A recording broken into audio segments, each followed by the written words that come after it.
Have you ever been sitting in an airplane, looking out that little window, and just had that moment of, how?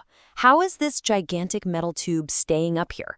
It kind of feels like it's breaking the laws of physics. But it's not magic. It's this incredible mix of science and amazing engineering, something that people have been dreaming about forever. So how does it all work?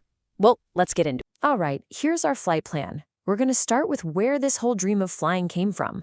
Then we'll dig into the actual science that keeps planes in the air. After that, we'll take a look at the anatomy of the machine itself, and to finish, we'll hop in the pilot's seat to see how it's all controlled. So, first up, the dream of flight.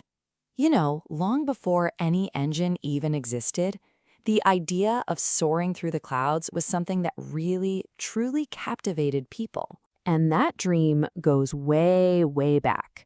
We're talking the 1480s, with Leonardo da Vinci sketching out these incredible machines based on how birds fly. But the real game changer? 1903. The Wright brothers. For just 12 seconds, they did what everyone thought was impossible. They achieved powered, controlled flight. After that, things just exploded. The world wars pushed aircraft to evolve at a crazy pace, creating fighters and bombers. Then, in 1958, the Boeing 707 kicked off the jet age, and suddenly, the world felt a whole lot smaller. Which brings us to today, where we're flying in these unbelievably complex machines run with advanced computers. Okay, so we've got the history, but how does a plane actually fly? That brings us to the science of it all. The invisible forces that every single aircraft has to master. So really, what is the secret to staying up in the air? How does a 400-ton jumbo jet just hang out up there and defy gravity? Well, the answer is this constant, super delicate balancing act. Every single plane in the sky is in a constant tug-of-war with four fundamental forces. You've got thrust from the engines, pushing it forward. You've got drag, which is the air fighting back. Weight is gravity, obviously pulling it down. And then, the hero of our story, lift. That's the upward force that the wings create to fight against weight. For an airplane to fly straight and level, all four of these forces have to be in perfect balance. So where does that magic force, lift, actually come from? Well, it's not just one thing. It's actually a team effort between two different laws of physics. First, you've got Bernoulli's principle. Because the top of a wing is curved, air has to travel faster to get over it.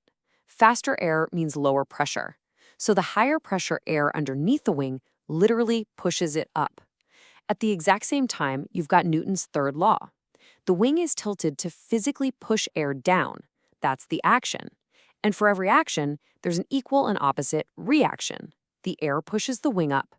Both are happening, and both are right. Okay, so we have thrust pushing us forward. We have lift pushing us up. But it's never a free ride, is it? So if thrust is shoving the plane forward, what's holding it back?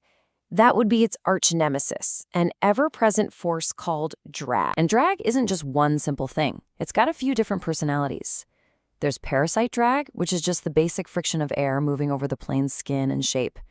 Then there's induced drag, and that's the price you have to pay to create lift. It comes from these swirling pockets of air or vortices that spin off the wingtips. And if you're flying really, really fast, you get wave drag. That's a powerful force created by shock waves when a plane gets close to the speed of sound. A huge part of designing an airplane is figuring out how to minimize all three. Understanding these forces is one thing, but actually building a machine that can harness them, that's a whole other challenge. This brings us to the anatomy of the machine itself, where all that physics gets put into practice. Every part of an airplane has a critical job. The fuselage is the main body. It holds the people and the cargo and connects everything else. Then you have the wings, which aren't just for lift. They also hold most of the fuel. Back at the tail, you have the empennage, which is key for stability and steering. And of course, you can't forget the landing gear, the tough-as-nails legs that handle every single takeoff and landing. Now, the real secret of the wing is its special shape when you slice through it. That shape is called an airfoil, and it is not just some random curve. This specific shape is engineered with incredible precision to do two things perfectly: generate the most lift possible while creating the least amount of drag. So how do you build these parts to be both incredibly light and incredibly strong? Well, early planes used what's called a monocoque structure. Think of an eggshell. The outer skin carries all the stress. It's really light, but one little dent can be a huge problem. That's why today, pretty much every modern airplane uses a semi-monocoque design. This is way smarter. It has an internal skeleton of frames and ribs that reinforces the skin, making the whole thing unbelievably strong and able to handle damage. And if you want a real-world, absolutely terrifying reason why that strength is so critical, look no further than Aloha Airlines Flight 243. In 1988, a massive chunk of its roof just ripped off mid-flight. The plane was basically a convertible at 24,000 feet. The only reason it didn't completely fall apart was that tough, semi-monocoque structure. That internal skeleton held the plane together just long enough for the pilots to pull off a miracle and land safely. It's an incredible story. But here's the thing. A wing that's designed for cruising at high speed isn't very good for taking off or landing at low speed. So how do pilots deal with that? They cheat. They actually change the shape of the wing on the fly. By extending slats out the front and flaps out the back, they temporarily create a brand new wing shape, one that generates way more lift, which is what lets these huge jets fly safely at surprisingly low speed. So we have a machine that's built for the sky.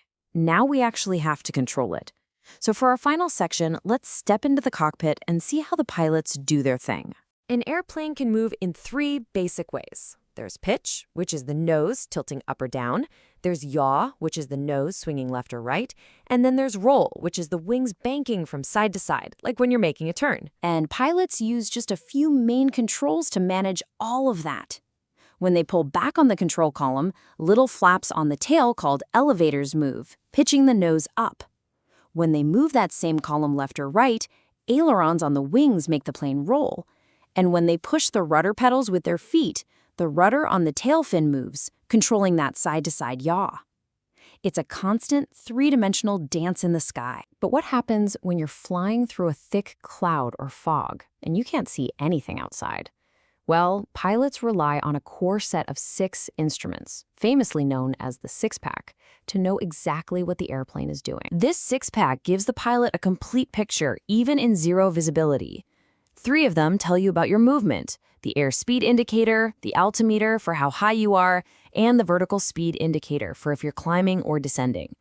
The other 3 tell you your orientation. The attitude indicator is your artificial horizon. The heading indicator is your compass, and the turn coordinator shows how you're banking. With just these 6 instruments, a pilot can fly perfectly safely through the thickest weather. So from Da Vinci's first sketches to today's fly-by-wire jets, the story of flight has just been this relentless push forward. We've figured out the forces, we've engineered these incredible machines, and we've learned how to navigate the skies with unbelievable precision. It all leaves you with one final thought, doesn't it? As things like automation, new materials, and even AI start to change the game, what on earth will the next generation of flight even look like?